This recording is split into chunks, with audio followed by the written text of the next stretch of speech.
अस्सलाम वालेकुम। अब मैं आपको पढ़ाऊँगा गैस्ट्रोपैथी एंड गैस्ट्राइटिस क्या होता है। अब गैस्ट्रो नाम से ज़ाहिर है कि gastro mean stomach and pathy mean injury and disease and gastro mean stomach and itis mean inflammation. जहाँ पे भी आइटिस या होता है तो उसका मतलब होता है कि इन्फ्लेमेशन लाइक ब्रोंकाइटिस, पैनक्रेटाइटिस, इस तरह की चीज़ें, ठीक है। तो आइटिस का मतलब होता है स्वेलिंग, इन्फ्लेमेशन। अब इन दोनों में डिफरेंस क्या है? गैस्ट्रोपैथी में इंजरी भी होगी और हीलिंग भी होगी, लेकिन इन्फ्लेमेशन नहीं होगी। लेकिन गैस्ट्राइटिस में इन्फ्लेमेशन होगी, इन्फ्लेमेटरी मार्कर्स प्रेजेंट होंगे। यहाँ पे जो फोव्यूलर हाइपरप्लेजिया जो सेल्स हैं उनका हाइपरप्लेजिया हुआ होगा, एडिमा या कंजेशन। यहाँ पे न्यूट्रोफिल्स, लिम्फोसाइट्स, प्लाज्मा सेल्स होंगे। अच्छा, अब कैसे पता चलेगा कि गैस्ट्राइटिस जो है वो अक्यूट है या क्रोनिक है? एक्यूट होगा तो न्यूट्रोफिल्स प्रेजेंट होंगे, क्रोनिक होगा तो प्लाज्मा सेल्स प्रेजेंट होंगे, तो वो क्रोनिक होगा। और क्रोनिक किस में होता है? एच पाइलोराई में। Injury, regeneration, inflammatory markers. Simple ये है कि injury with inflammation is known as the gastritis and injury plus healing without inflammation is known as the gastropathy. Bile reflux या एनसेड्स में हो सकता है, कॉजेज हैं इसकी। और ऑटोइम्यून डिजीज या इन्फेक्शन या एच पाइलोराई का इन्फेक्शन, उसमें हमारे पास गैस्ट्राइटिस हो सकता है। ये दोनों चीज़ें रॉबिन में लिखी हुई हैं, ठीक है, ये मैंने वहाँ से उठाई हैं। अब हम इन दोनों की सेपरेटली मॉर्फोलॉजी देखते हैं।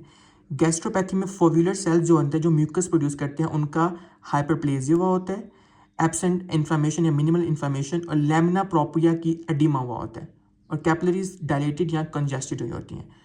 और गैस्ट्राइटिस में एडिमा, हैमरेजेस, सारी चीज़ें वही होंगी, लेकिन इन्फ्लेमेशन होगी, न्यूट्रोफिल्स प्रेजेंट होंगे, इन्फ्लेमेटरी मार्कर्स प्रेजेंट होंगे, ठीक है। ये सारी चीज़ें मैंने वही लिखी हुई हैं। नेक्स्ट टॉपिक हमारा stress induced gastritis. Stress induced gastritis जो होता है, ये क्या होता है, इसमें ये क्यों होता है, इसके हम पढ़ेंगे। अब स्ट्रेस जो है वो सिर्फ एक तरह का नहीं हो सकता, like emotional disturbance, mental health.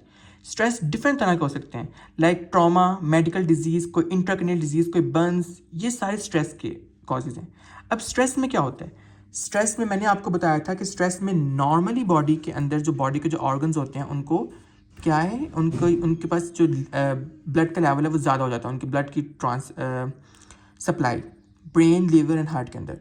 तो स्टमक को उस तरह से हमारे पास क्या वो नहीं मिलती, लाइक ब्लड नहीं मिलता, ब्लड सप्लाई कम हो जाती है, और उसकी वजह से हमारे पास जो हमने 3 मैकेनिज्म्स पढ़े थे, वो मैकेनिज्म जो है वो डिस्टर्ब हो जाते हैं, उसकी वजह से अल्सर होते हैं। और अल्सर की 3 टाइप्स होती हैं स्ट्रेस में: Cushing ulcers, stress ulcers, curling ulcers. कोई बर्न्स हैं, डियोडिनम में बर्न्स हो गया या प्रॉक्सिमल डॉक्टर में बर्न्स हुआ, सीवियर बर्न्स, उसकी वजह से जो अल्सर होंगे वो कर्लिंग अल्सर्स।